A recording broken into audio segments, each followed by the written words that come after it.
Bismillahirrahmanirrahim. Assalamualaikum warahmatullahi taala wabarakatuh. Alhamdulillahi rabbil alamin. Wassalatu wassalamu ala asyrafil anbiya'i wal mursalin sayyidina wa maulana Muhammadin wa ala alihi wa sahbihi wa sallim ajma'in.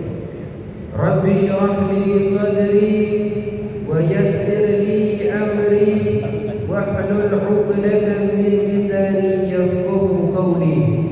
Allahumma aslih ummata Muhammadin sallallahu alaihi wasallam wa farrij 'an ummati Muhammadin sallallahu alaihi wasallam warham ummata Muhammadin sallallahu alaihi wasallam وانشر واحفظ وأيد نهضة الوطن في العالمين بحج محمد صلى الله عليه وسلم.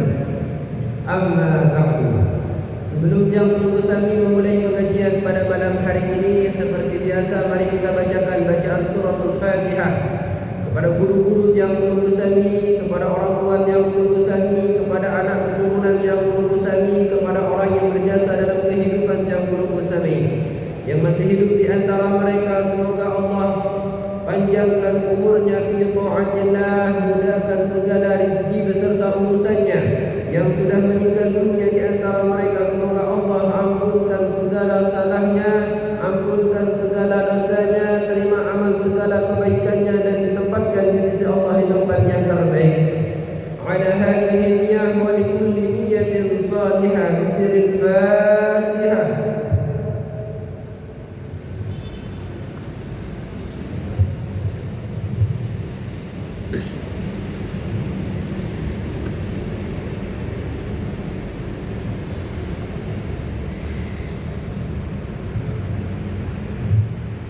نويت الاعتكاف في هذا المسجد كما نوى أسلافنا الصالح والنبي صلى الله عليه وسلم أوله وآخره سنة لله تعالى. Alhamdulillah, segala puji syukur kita haturkan kepada Allah Subhanahu wa taala yang masih memberikan Yang Penunggu Sami kenikmatan yang begitu luar biasa. Kenikmatan demi kenikmatan yang Allah anugerahkan kepada kita merupakan sebuah amanah, Bapak Ibu, yang dimana amanah tersebut kelak akan dipertanggungjawabkan di hadapan Allah. Kita diberikan oleh Allah nikmat Islam. Kita diberikan oleh Allah Islam dari keluarga kita. Namun kemudian keislaman kita kelak akan dipertanyakan di hadapan Allah. Apakah Islam tersebut memang kita lakukan secara zahiran wa batinan, atau apakah Islam tersebut hanya bertuliskan di KTP yang belum? Kita diberikan nikmat iman oleh Allah Subhanahu wa taala. Ada rasa takut dalam diri kita kepada Allah. Namun keimanan Yang Penunggu pun kelak akan dipertanyakan di hadapan Allah Subhanahu wa taala. Apakah keimanan tersebut memang ikhlas kita takutkan, kita persembahkan untuk Allah atau sesuatu hal yang lain? Karena betapa banyak orang-orang yang kelihatan zahirnya beribadah kepada Allah, namun dalam hatinya pada eksistensi ibadah yang mereka lakukan karena kesombongan yang ada dalam diri mereka. Mereka bangga dengan ibadahnya, mereka merasa lebih baik dengan ibadahnya. Itu merupakan salah satu hal yang akan kita pertanggungjawabkan di hadapan Allah. Maka Bapak Ibu jemaah yang dimuliakan Allah Subhanahu wa taala, supaya pertanggungjawaban daripada nikmat yang diberikan oleh Allah kepada kita akan mulus perjalanan jawabannya, maka mari seluruh kenikmatan itu kita persembahkan kepada Allah. Kita syukuri hanya karena Allah, dan kita jalani setiap ibadah kita ikhlas karena Allah Subhanahu wa taala.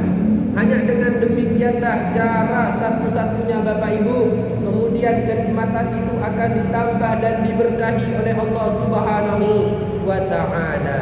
Di dalam Al-Quran jelas Allah mengatakan la in syakartum la azidannakum wa la in kafartum inna azabi lasyadid. Allah memperingatkan kepada kita semua, sesungguhnya barang siapa yang bersyukur kepada nikmat yang telah aku berikan, kata Allah, bersyukur dia dengan hati, bersyukur dia dengan lisan, bersyukur dia dengan amalan perbuatannya, maka kelak Allah akan tambahkan nikmat tersebut kepada mereka.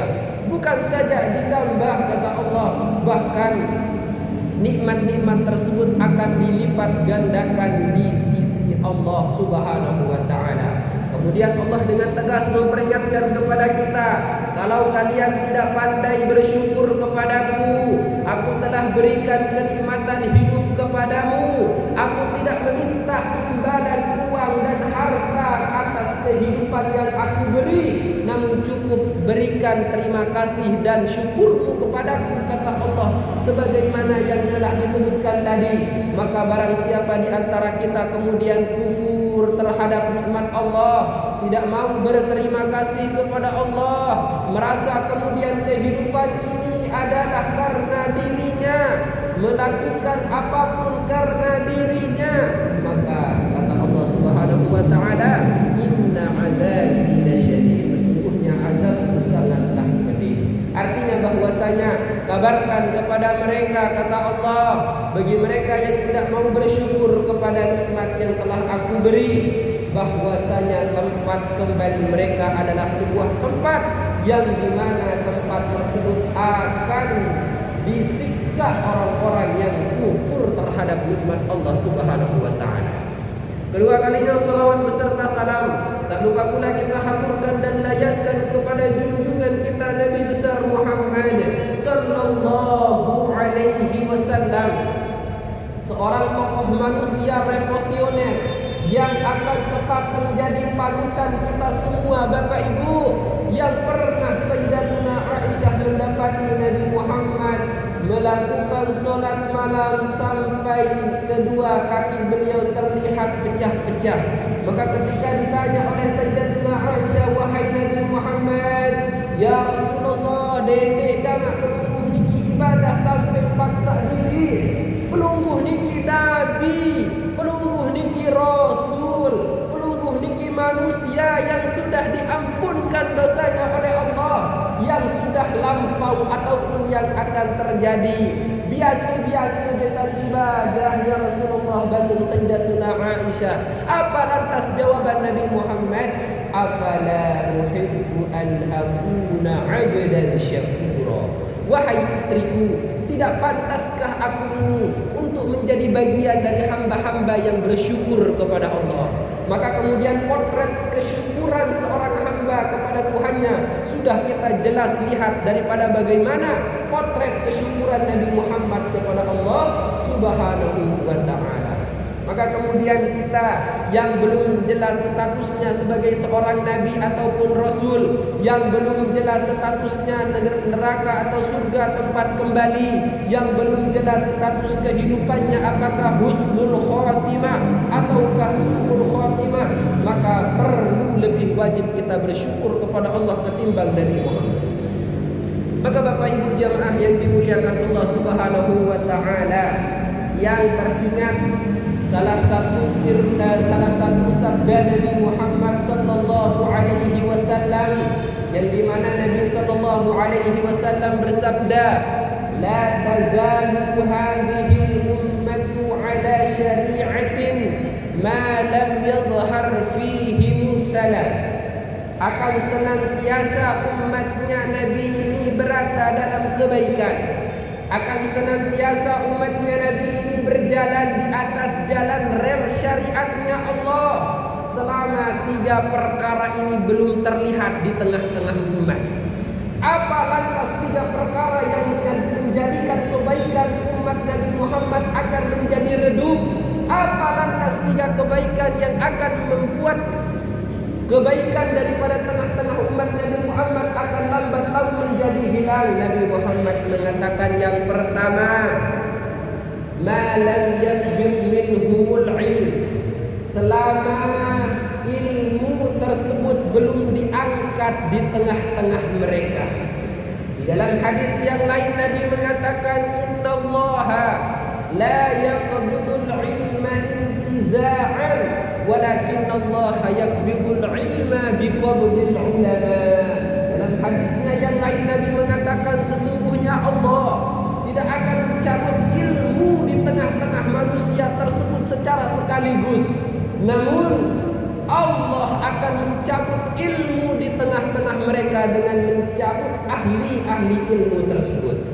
Akan Allah wafatkan di tengah-tengah mereka ulama-ulama yang ikhlas, ulama-ulama yang benar-benar mendakwahkan ajaran agama Islam dengan lurus.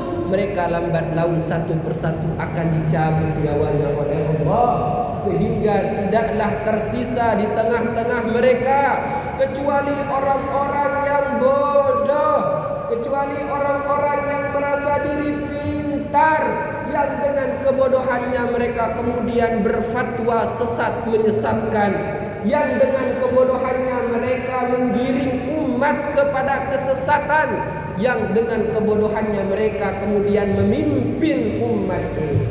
Maka kalau sudah orang-orang bodoh Bapak Ibu, orang-orang yang tidak mengerti syariatnya Allah menjadi pemimpin, maka kemudian kesesatannya prosentasenya besar, maka kemaslahatannya yang akan kita dapatkan pun akan menjadi sedikit.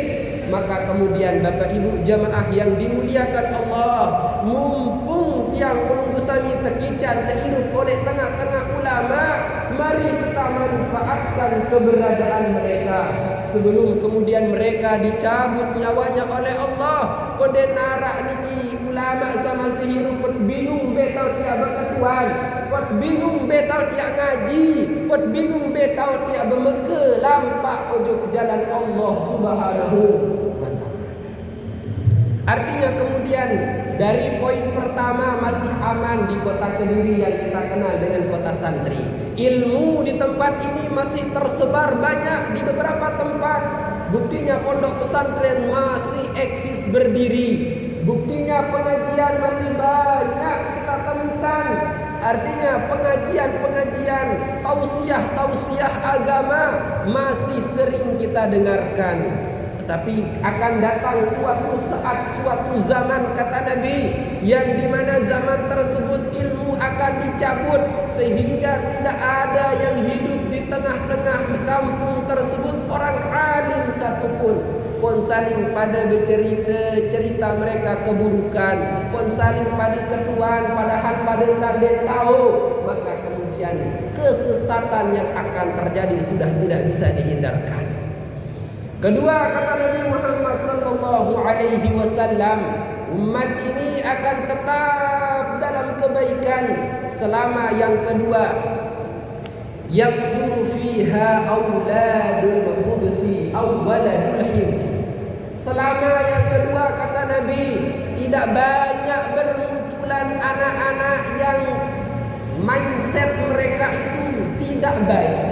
Anak-anak yang kecondongan mereka itu senangnya bukan kepada perkara agama, namun kanak baja, muda-mudinya hidup sudah tidak ada potensi semangat mereka untuk menuntut ilmu agama. Hati-hati. Artinya tidak lama setelahnya akan lahir para pemuda-pemudi yang kecondongannya adalah hawa nafsunya, yang kecondongannya adalah kebodohannya, yang dengan kecondongan-kecondongan yang buruk tersebut akan menyebabkan kebaikan di tengah-tengah umat ini akan dicabut oleh Allah Subhanahu wa ta'ala. Lamun wah kanak bajang niki abot lalu ngaji, makin doang Bapak Ibu bisa kita saksikan. Lamun kanak sampun lulus SD, engkah mele pada lalu ngaji ujuk TPI. Lamun makin kanak-kanak wah tamu SMP SMA merasa diri sudah tidak butuh kepada ilmu agama, dan semen lalu tokol ngaji marasa uah-uah niki Bapak Ibu. Artinya merupakan sebuah kewajiban amanah bagi kita selaku orang tua yang memiliki niki anak-anak yang akil balik atau masa-masa remaja untuk mengajarkan mereka ajaran agama. Tidak bisa kita ajarkan Ustaz, carikan mereka tempat pembelajaran agama. Kalau kemudian orang tua tidak mau tahu tentang urusan agama anaknya, maka jangan salahkan ketika mereka akan menuntut kita semua di hadapan Allah untuk ikut serta dengan mereka kelak di nerakanya Allah. Maka Bapak Ibu ndek milih bijajari yang niki paksa Bapak Ibu. Hanya pelunggu-pelunggu lah yang selaku orang tua yang bisa memaksa anak-anak niki, dan mungkin dengan lain yang paksa bijajari yang pelunggu. Kenapa? Supaya tidak terlahir para pemuda-pemuda yang kecondongannya kepada keburukan. Maka Bapak Ibu jamaah yang dimuliakan Allah, yang ketiga niki lebih parah lagi. Apa kata Nabi Muhammad? Ciri yang ketiga sudah diangkatnya kebaikan di tengah-tengah umat ini. Yakfur fiha as-saqqarun. Qalu wa ma saqqaruna ya Rasulullah? Nash'un fi akhir zaman. Tahiyyatuhum idzal taqaw tala'un. Kata Nabi sallallahu alaihi wasallam, kalau tanda yang ketiga bahwasanya kebaikan di tengah-tengah umat ini sedang diangkat oleh Allah, kita banyak menjumpai as-saqqarun, kata Nabi. Maka para sahabat ketika itu nanya sama Nabi Muhammad, ya Rasulullah, siapa mereka yang diberikan gelar as-saqqarun? Maka kemudian Nabi mengatakan, mereka adalah manusia yang hidup di akhir zaman, yang dimana penghormatan mereka ketika mereka bertemu, mereka saling tegur sapa dengan saling melaknat. Mereka ketika bertemu, mereka bertegur sapa dengan gaya bahasa yang tidak baik, yang kurang sopan. Bedaikan kacu batur, bih aran-aran hewan-hewan iki bih subur. Maka itu merupakan tanda bahwasanya kebaikan Allah telah diangkat di tengah umat ini. Kalau saja kita lihat orang-orang sudah bertegur sapa dengan cara yang tidak baik. Olok dengan kekurangan saya sebut. Botak ini kena batu. Bireng ini kena batu. Mereka saling ejek mengejek. Mereka saling zalim menzalimi. Mereka saling laknat melaknat. Bahkan saking biasanya mereka kemudian saling tegur sapa dengan cara yang tidak baik tersebut, tidak ada rasa dendam dan marah dalam diri mereka. Ini biasa para Bapak Ibu. Maka jangan sampai kemudian sesuatu hal yang menjadi larangan Allah tersebut, ketika saking banyak orang yang melakukan kemaksiatan tersebut kemudian dinormalisasikan. Kemaksiatan tersebut dianggap hal yang lumrah, dianggap sesuatu yang benar Bapak Ibu. Namun wah kemaksiatan niki ngonen penuh dengan gawe pendenara dengan merinya. Maka alhamdulillah sekarang di desa Kediri sudah diterbitkan peraturan desa den kanggo dengan nyongkolan macam-macam tan gending nginem den kanggo buka aurat solah-solah tan.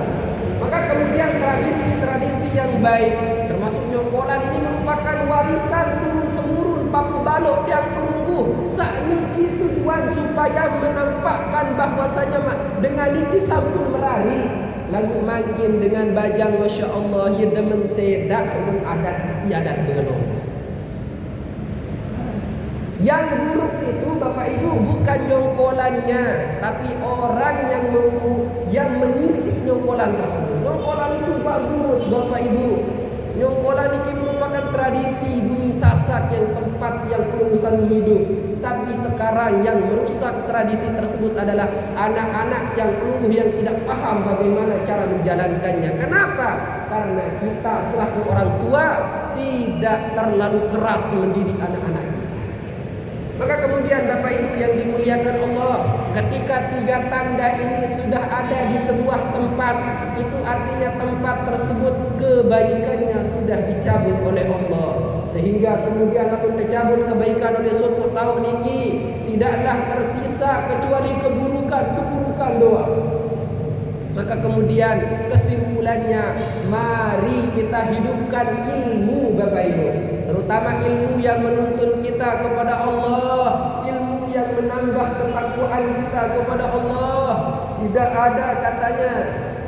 ada kata-kata selesai belajar, karena pada hakikatnya belajar itu merupakan kewajiban kita semua dari sejak kita dilahirkan oleh ibu kita sampai kita masuk ke dalam liang lahat kita Bapak Ibu.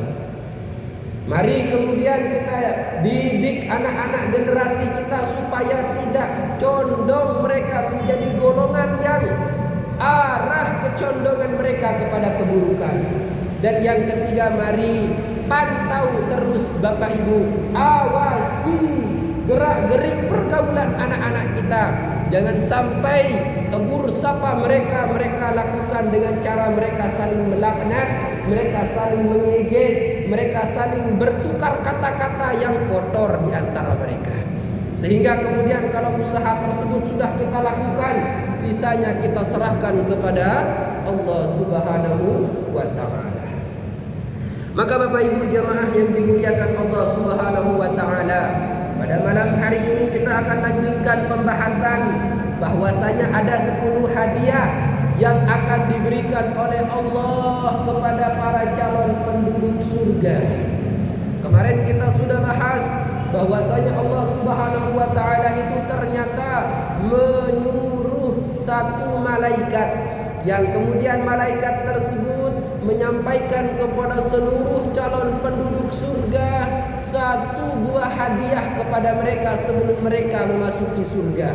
Hadiah yang satu ini kemudian isinya ada 10 macam hadiah. Hadiah pertama kita kemudian kenal kata-kata yang disampaikan malaikat tadi malam kita sudah sampaikan. Malaikat tersebut mengatakan, "Salamun alaikum tibtum fadkhuluha khalidin." Maka malaikat tersebut mengatakan pada para penduduk surga, keselamatan kepada kalian, bahwasanya kebaikan Allah akan kalian nikmati ketika kalian masuk surga, dan masuklah ke dalam surga, kata malaikat tersebut, kalian kekal berada di dalamnya. Kemudian yang kedua kita sudah membahas hadiah yang kedua yang dikatakan malaikat adalah rafa'tu ankumul ahzana wal humum. Malaikat tersebut mengatakan, wahai para calon penduduk surga, sesungguhnya sekarang aku telah mengangkat kesedihan dan kegundahan dalam dirimu. Masuklah ke dalam surga ini tanpa pernah kamu lagi akan merasakan sedih dan galau. Lamun oleh dunia niki Bapak Ibu, Masya Allah, dari satu masalah kita akan merasakan masalah yang lain. Dari satu persoalan kita akan merasakan persoalan yang lain. Wah, berurusan kaca sakniki, lemak berurusan kaca sak lain. Maka kemudian hakikatnya hidup ini kita menjalani masalah yang satu menuju masalah yang lain. Kapan masalah itu akan selesai kita rasakan? Ketika kita akan masuk ke dalam rumah. Ketika kita akan masuk ke dalam surga. Maka kemudian ini setidaknya menjadi penguat bagi diri kita Bapak Ibu, bahwasanya kenapa sih Allah menguji saya dengan ujian yang berat? Ketahuilah bahwasanya tidaklah Allah menguji seorang hamba melampaui batas kekuatan hamba tersebut. Artinya bahwasanya jikalau ada di antara kita merasa ujian kita terlampau berat, maka ketahuilah sesungguhnya kita yang terlalu mengecilkan diri kita. Karena tidak mungkin Allah akan memberikan cobaan kepada kita kecuali Allah yakin kita ini pasti bisa melakukan dan melewati cobaan tersebut. Maka Bapak Ibu yang dimuliakan Allah Subhanahu wa ta'ala, yang ketiga tadi malam kita sudah bahas hadiah yang disampaikan oleh malaikat kepada calon para penduduk surga tersebut. Wa tilkal jannatu allati uristumuha bima kuntum ta'malun.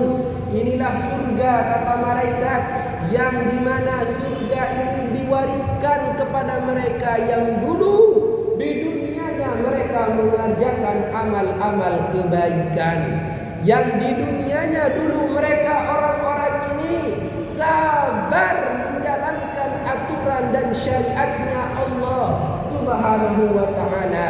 Nikmatilah warisan Allah ini, kata malaikat, bahwasanya warisan yang akan diberikan oleh Allah kepada mereka adalah surga. Maka kemudian Bapak Ibu yang dimuliakan Allah, sekarang kita akan lanjutkan hadiah yang keempat, yang dimana Imam An-Nawawi mengatakan dalam kitab ini, wa fil rabi' maktubun albasnakumul hulala wal huliyah fal hulalu anwa'u thiyab wal huli anwa'u zinati min adh-dhahabi wal fiddati wal lulu.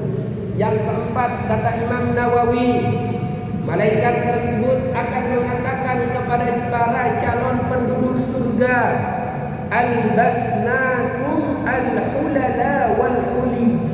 Maka kemudian malaikat tersebut sebelum dia memasukkan para calon penduduk surga ke dalam surganya Allah, maka malaikat akan memakaikan sebuah pakaian yang terbuat dari sesuatu yang sangat indah, yang di dalam pakaian tersebut ada perhiasan yang terbuat dari emas, perak dan mutiara. Jadi pakaian tersebut akan dikenakan oleh malaikat kepada mereka yang diperbolehkan oleh Allah masuk ke dalam surga. Lagu dendek Bapak Ibu pelinggih niki makin mikir, yang lagu ustaz berember ya kadu pakaian sak solah meniruang ketua tiang dan pantas kira-kira ya kadu pakaian solah tamak tiang jok surga doang wah kenikmatan sak bedeh jati. Maka pernah di dalam kehidupan baginda Nabi ada seorang perempuan tua yang rajin ibadahnya bertanya kepada Nabi Muhammad, "Ya Rasulullah, bagaimanakah keadaanku kelak di hadapan Allah? Apakah aku ini akan dimasukkan oleh Allah ke dalam surga atau ke dalam neraka?" Maka kemudian sembari bercanda Nabi mengatakan kepada perempuan yang tua tersebut, "Wahai nenek, sesungguhnya di dalam surga tersebut tidak ada orang tua." Maka mendapati jawaban bahwasanya Nabi mengatakan di dalam surga tidak ada orang tua, maka wanita tua itu pun menangis terseduh-seduh. Artinya dia menangkap pemahaman, wah ini mungkin dia tamu surga. Kenapa? Karena saya hidup pada saat ini sudah dalam kondisi tua. Maka kemudian melihat perempuan tua tersebut menangis, Nabi SAW kemudian mengatakan kepada perempuan itu, "Wahai nenek, sesungguhnya Allah Subhanahu wa ta'ala akan memasukkan seluruh orang-orang yang beriman kepada Allah ke dalam surga dalam keadaan mereka akan kembali seperti muda, kembali kepada masa mudanya yang kekuatannya sungguh sangat besar, yang imunitas kesehatannya prime sangatnya bagus." Maka tidak ada orang tua di dalam surga. Maka mendengar jawaban tersebut, maka wanita yang tadinya menangis kemudian berbahagia sambil tersenyum dan berterima kasih kepadanya. Artinya Bapak Ibu yang dimuliakan Allah, semoga kita termasuk dari golongan para calon penduduk surga ini, yang dimana kata malaikat, "Wahai para calon penduduk surga, sebelum kamu akan aku masukkan ke dalam surga, maka silahkan kenakan pakaian yang dipersiapkan oleh Allah kepada para penduduk surga, yang pakaian ini di dalamnya terdapat tepiak leman emas, perak, kancil, mutiara." Maka kemudian selanjutnya yang kelima, kata Al-Imam An-Nawawi, "Wa fil khamis maktubun wa zawwajnakum bihurin 'ain." Sesungguhnya kata Nabi sallallahu alaihi wasallam, ketika para calon penduduk surga itu Allah masukkan ke dalam surga, maka mereka akan dikawinkan di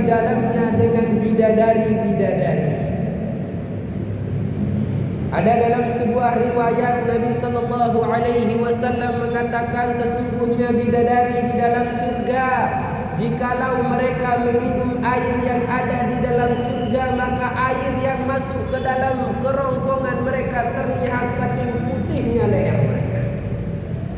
Maka kenikmatan yang luar biasa itu akan diberikan hanya kepada mereka yang di dunianya beriman kepada Allah, sabar menjalani syariat Allah, sabar beribadah kepada Allah Subhanahu wa ta'ala.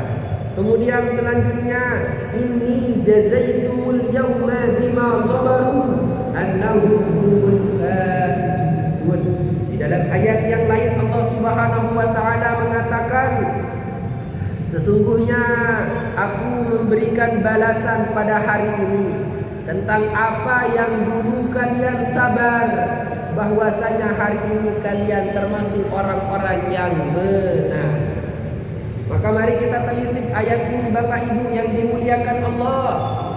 Allah Subhanahu wa ta'ala mengatakan, hari ini aku akan memberikan kepadamu balasan, upah, imbalan terhadap apa yang dulu semasa di dunia kamu sabar menjalaninya. Dan sesungguhnya kata Allah, hari ini kalian termasuk orang-orang yang benar. Maka kemudian ada dua pilihan bagi kita manusia yang masih hidup di dunia ini.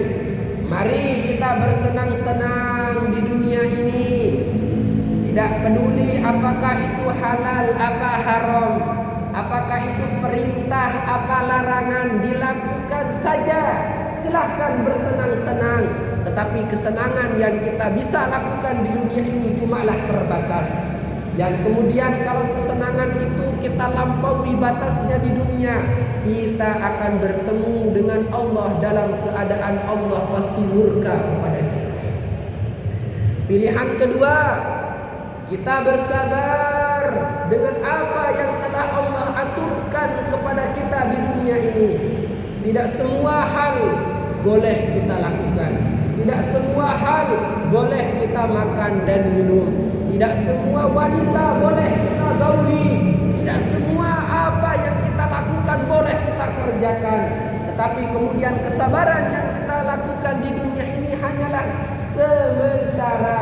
Kalau kita kemudian bisa sabar menjalani apa yang telah Allah tetapkan dan aturkan kepada kita di dunia ini, maka kata Allah Subhanahu wa ta'ala, inilah balasan bagi kalian yang bersabar dulu ketika di dunia, yaitu balasannya adalah surga. Maka kemudian inilah salah satu prinsip kemudian kita itu sabar menjalani aturan dan syariat Allah Subhanahu wa ta'ala. Kenapa? Karena kita yakin kesabaran kita akan diganjar kelak oleh Allah.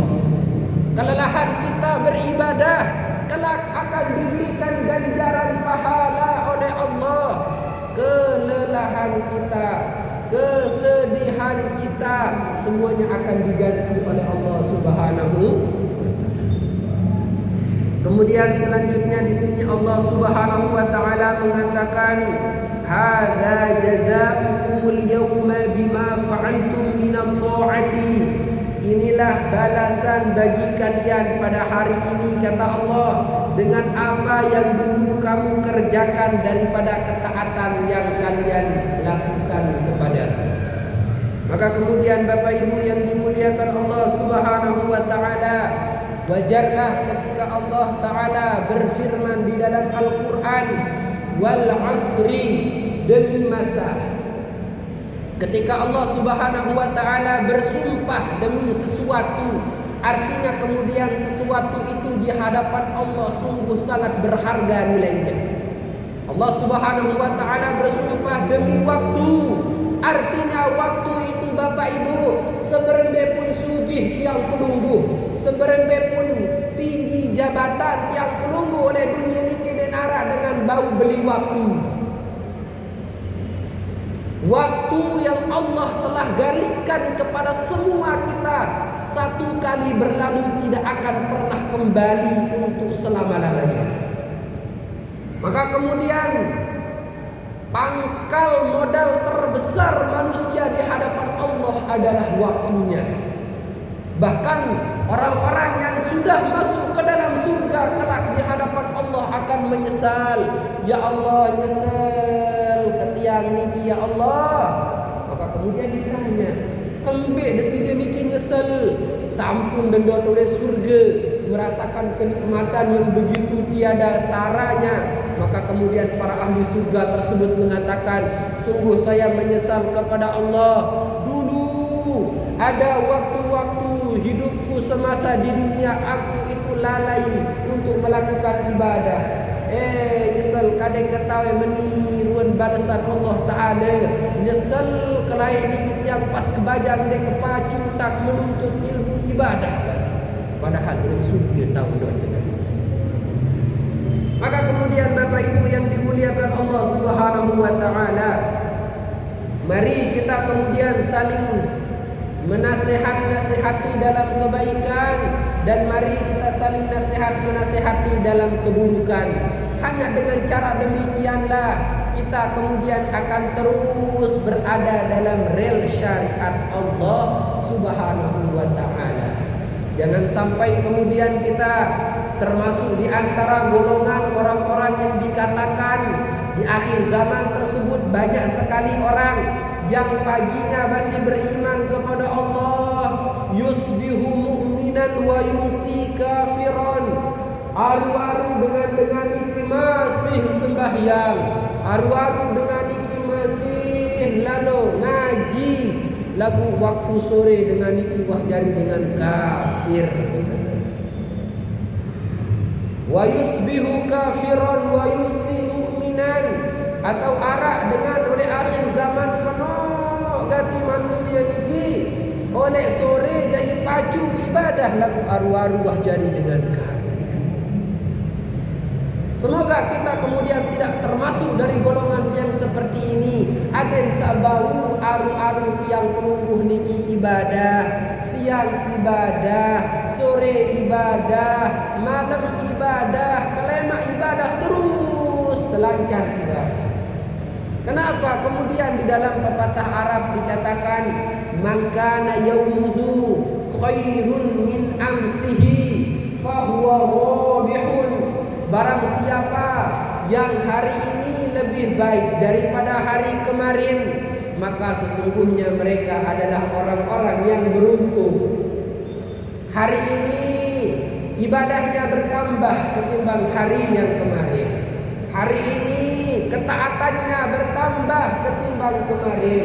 Hari ini amalan kebaikannya bertambah ketimbang kemarin.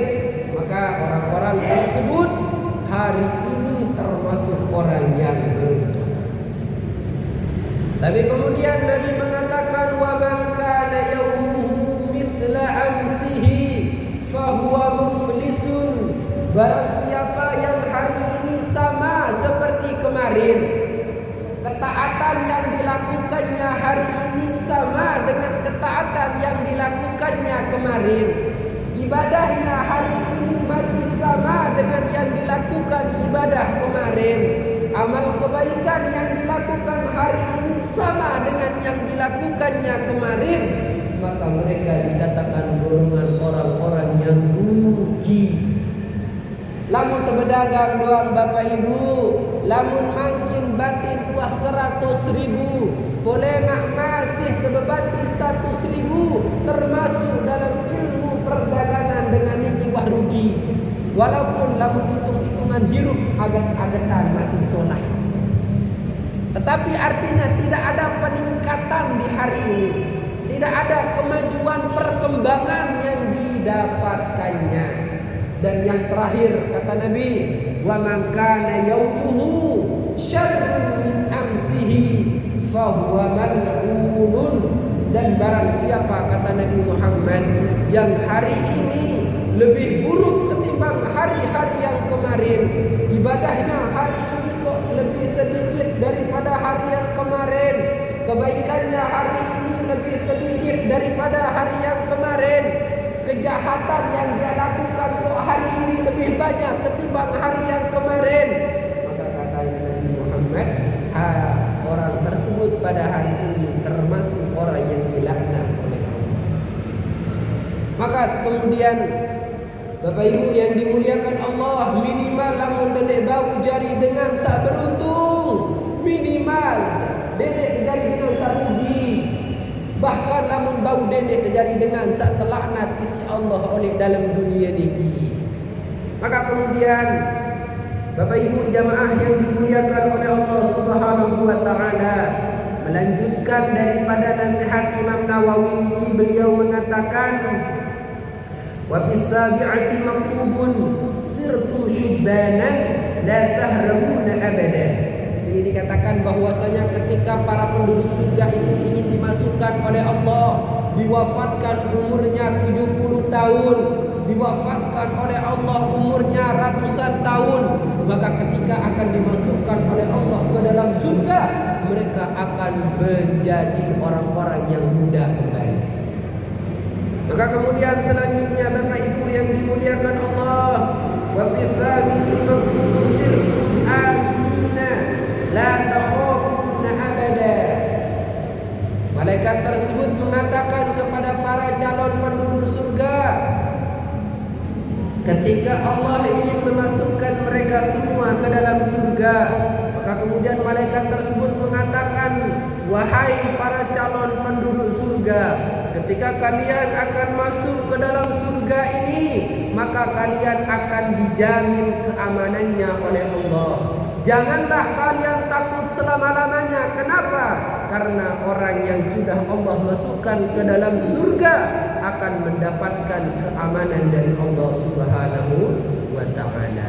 Maka kemudian Bapak Ibu yang dimuliakan Allah, di dunia ini tidak pernah kita sama sekali aman selama-lamanya.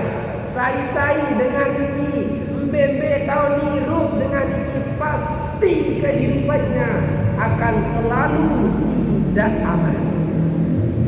Maka kemudian itulah tugas kita selaku manusia untuk bertahan hidup di dunia ini, merasakan ketidaknyamanan tersebut, merasakan kesedihan tersebut, merasakan kekecewaan tersebut, dengan kita bersabar kepada Allah Subhanahu wa ta'ala.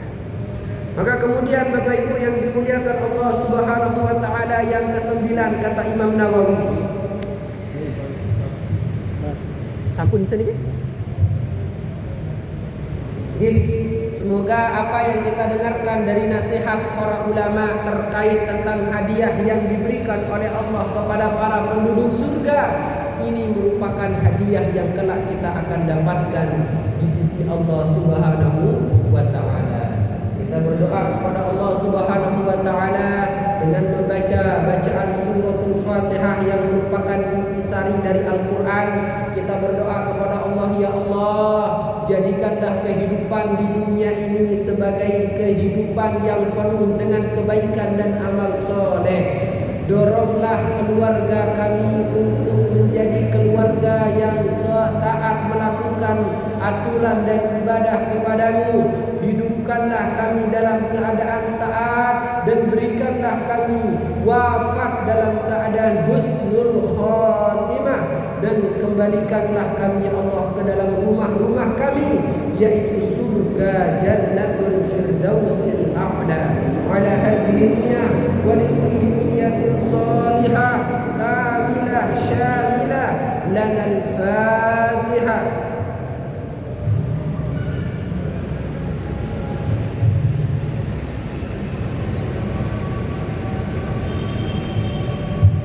Demikian yang bisa saya sampaikan, kurang lebihnya dia mohon maaf. Wabillahi taufiq.